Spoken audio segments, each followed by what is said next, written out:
The Book of Job. Chapter 1. There was a man in the land of Uz, whose name was Job.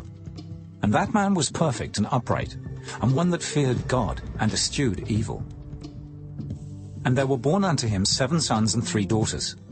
His substance also was 7,000 sheep, and 3,000 camels, and 500 yoke of oxen, and 500 she-asses, and a very great household. So that this man was the greatest of all the men of the east. And his sons went and feasted in their houses, every one his day, and sent and called for their 3 sisters to eat and to drink with them. And it was so, when the days of their feasting were gone about, that Job sent and sanctified them, and rose up early in the morning, and offered burnt offerings, according to the number of them all. For Job said, It may be that my sons have sinned and cursed God in their hearts. Thus did Job continually. Now there was a day when the sons of God came to present themselves before the Lord, and Satan came also among them. And the Lord said unto Satan, Whence comest thou? Then Satan answered the Lord and said, From going to and fro in the earth, and from walking up and down in it. And the Lord said unto Satan, Hast thou considered my servant Job, that there is none like him in the earth, a perfect and an upright man, one that feareth God and escheweth evil? Then Satan answered the Lord, and said, Doth Job fear God for naught? Hast not thou made an hedge about him, and about his house, and about all that he hath on every side?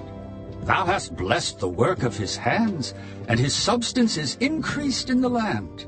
But put forth thine hand now, and touch all that he hath, and he will curse thee to thy face. And the Lord said unto Satan, Behold, all that he hath is in thy power. Only upon himself put not forth thine hand. So Satan went forth from the presence of the Lord. And there was a day when his sons and his daughters were eating and drinking wine in their eldest brother's house. And there came a messenger unto Job, and said, The oxen were plowing, and the asses feeding beside them, and the Sabaeans fell upon them and took them away. Yea, they have slain the servants with the edge of the sword, and I only am escaped alone to tell thee. While he was yet speaking, there came also another, and said, The fire of God is fallen from heaven, and hath burned up the sheep and the servants, and consumed them. And I only am escaped alone to tell thee. While he was yet speaking, there came also another, and said, The Chaldeans made out 3 bands, and fell upon the camels, and have carried them away. Yea, and slain the servants with the edge of the sword, and I only am escaped alone to tell thee. While he was yet speaking, there came also another, and said, Thy sons and thy daughters were eating and drinking wine in their eldest brother's house. And behold, there came a great wind from the wilderness, and smote the 4 corners of the house, and it fell upon the young men, and they are dead. And I only am escaped alone to tell thee. Then Job arose and rent his mantle, and shaved his head, and fell down upon the ground, and worshipped, and said, Naked came I out of my mother's womb, and naked shall I return thither. The Lord gave, and the Lord hath taken away. Blessed be the name of the Lord. In all this Job sinned not, nor charged God foolishly. Chapter 2. Again there was a day when the sons of God came to present themselves before the Lord. And Satan came also among them to present himself before the Lord. And the Lord said unto Satan, From whence comest thou? And Satan answered the Lord and said, From going to and fro in the earth, and from walking up and down in it.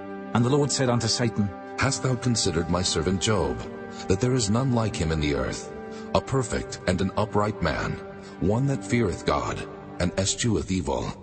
And still he holdeth fast his integrity, although thou movest me against him, to destroy him without cause. And Satan answered the Lord and said, Skin for skin, yea, all that a man hath will he give for his life. But put forth thine hand now, and touch his bone and his flesh, and he will curse thee to thy face. And the Lord said unto Satan, Behold, he is in thine hand, but save his life. So went Satan forth from the presence of the Lord, and smote Job with sore boils from the sole of his foot unto his crown. And he took him a potsherd to scrape himself withal. And he sat down among the ashes.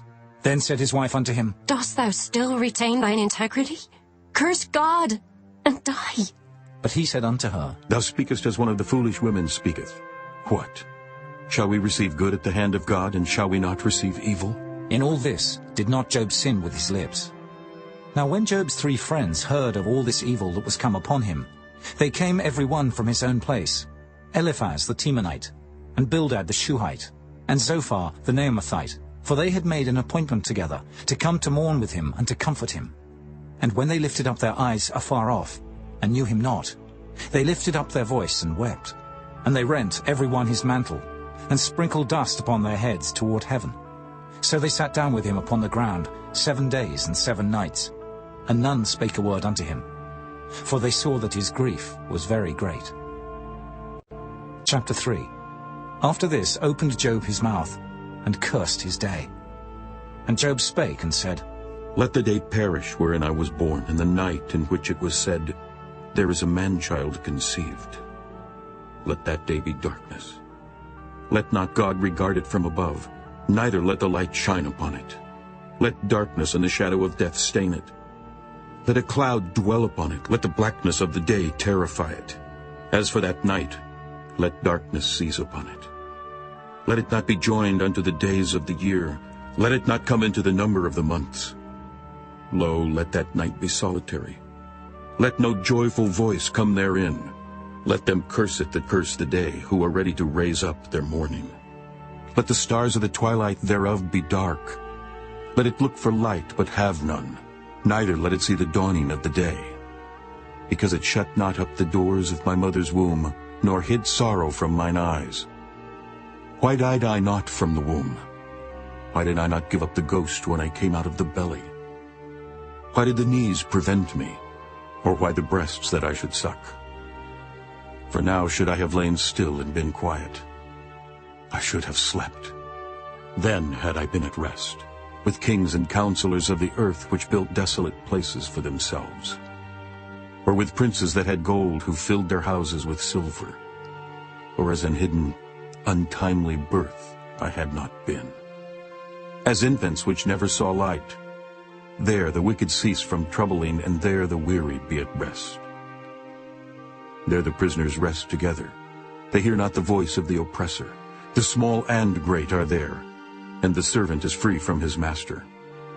Wherefore is light given to him that is in misery, and life unto the bitter in soul, which long for death, but it cometh not, and dig for it more than 4 hid treasures, which rejoice exceedingly, and are glad when they can find the grave.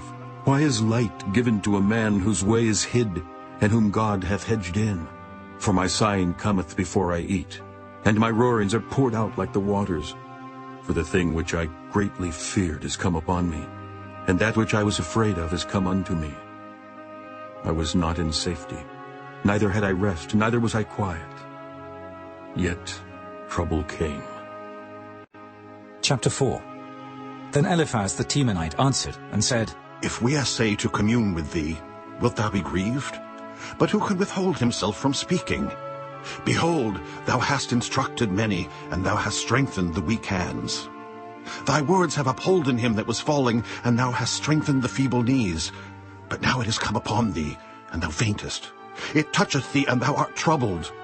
Is not this thy fear, thy confidence, thy hope, and the uprightness of thy ways? Remember, I pray thee, who ever perished being innocent, or where were the righteous cut off? Even as I have seen, they that plow iniquity and sow wickedness reap the same. By the blast of God they perish, and by the breath of his nostrils are they consumed. The roaring of the lion, and the voice of the fierce lion, and the teeth of the young lions are broken. The old lion perisheth for lack of prey, and the stout lion's whelps are scattered abroad. Now a thing was secretly brought to me, and mine ear received a little thereof. In thoughts from the visions of the night, when deep sleep falleth on men, fear came upon me, and trembling which made all my bones to shake. Then a spirit passed before my face, the hair of my flesh stood up. It stood still, but I could not discern the form thereof. An image was before mine eyes.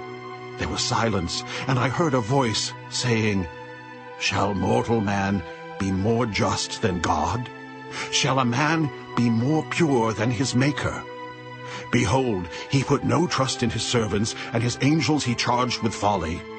How much less in them that dwell in houses of clay, whose foundation is in the dust, which are crushed before the moth. They are destroyed from morning to evening. They perish forever without any regarding it. Doth not their excellency which is in them go away? They die, even without wisdom. Chapter 5. Call now, if there be any that will answer thee, and to which of the saints wilt thou turn? For wrath killeth the foolish man, and envy slayeth the silly one. I have seen the foolish taking root, but suddenly I cursed his habitation. His children are far from safety, and they are crushed in the gate, neither is there any to deliver them. Whose harvest the hungry eateth up, and taketh it even out of the thorns, and the robber swalloweth up their substance. Although affliction cometh not forth of the dust, neither doth trouble spring out of the ground. Yet man is born unto trouble, as the sparks fly upward. I would seek unto God, and unto God would I commit my cause. Which doeth great things and unsearchable, marvelous things without number. Who giveth rain upon the earth, and sendeth waters upon the fields. To set up on high those that be low, that those which mourn may be exalted to safety. He disappointeth the devices of the crafty, so that their hands cannot perform their enterprise. He taketh the wise in their own craftiness, and the counsel of the froward is carried headlong. They meet with darkness in the daytime, and grope in the noonday as in the night. But he saveth the poor from the sword, from their mouth, and from the hand of the mighty. So the poor hath hope, and iniquity stoppeth her mouth. Behold, happy is the man whom God correcteth. Therefore despise not thou the chastening of the Almighty. For he maketh sore and bindeth up. He woundeth, and his hands make whole. He shall deliver thee in 6 troubles. Yea, in 7 there shall no evil touch thee. In famine he shall redeem thee from death, and in war from the power of the sword. Thou shalt be hid from the scourge of the tongue, neither shalt thou be afraid of destruction when it cometh. At destruction and famine thou shalt laugh. Neither shalt thou be afraid of the beasts of the earth. For thou shalt be in league with the stones of the field, and the beasts of the field shall be at peace with thee. And thou shalt know that thy tabernacle shall be in peace, and thou shalt visit thy habitation, and shalt not sin. Thou shalt know also that thy seed shall be great, and thine offspring as the grass of the earth. Thou shalt come to thy grave in a full age, like as a shock of corn cometh in his season. Lo this, we have searched it. So it is. Hear it, and know thou it for thy good. Chapter 6. But Job answered and said, Oh, that my grief were truly weighed, and my calamity laid in the balances together. For now it would be heavier than the sand of the sea. Therefore my words are swallowed up. For the arrows of the Almighty are within me, the poison whereof drinketh up my spirit. The terrors of God do set themselves in array against me. Doth the wild ass bray when he hath grass? Or loweth the ox over his fodder? Can that which is unsavory be eaten without salt? Or is there any taste in the white of an egg? The things that my soul refused to touch are as my sorrowful meat. Oh, that I might have my request, and that God would grant me the thing that I long for, even that it would please God to destroy me, that he would let loose his hand and cut me off. Then should I yet have comfort. Yea, I would harden myself in sorrow. Let him not spare, for I have not concealed the words of the Holy One. What is my strength that I should hope? And what is mine end that I should prolong my life? Is my strength the strength of stones? Or is my flesh of brass?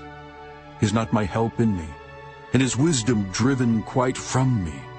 To him that is afflicted, pity should be showed from his friend. But he forsaketh the fear of the Almighty. My brethren have dealt deceitfully as a brook, and as the stream of brooks they pass away, which are blackish by reason of the ice, and wherein the snow is hid. What time they wax warm, they vanish. When it is hot, they are consumed out of their place. The paths of their way are turned aside. They go to nothing and perish. The troops of Tema looked. The companies of Sheba waited for them. They were confounded because they had hoped. They came thither and were ashamed. For now ye are nothing. Ye see my casting down and are afraid. Did I say, Bring unto me, or give a reward for me of your substance? Or deliver me from the enemy's hand, or redeem me from the hand of the mighty? Teach me, and I will hold my tongue. Then cause me to understand wherein I have erred. How forcible are right words, but what doth your arguing reprove? Do ye imagine to reprove words, and the speeches of one that is desperate, which are as wind? Yea, ye overwhelm the fatherless, and ye dig a pit for your friend. Now therefore be content. Look upon me, for it is evident unto you if I lie. Return, I pray you. Let it not be iniquity. Yea, return again. My righteousness is in it. Is there iniquity in my tongue? Cannot my taste discern perverse things?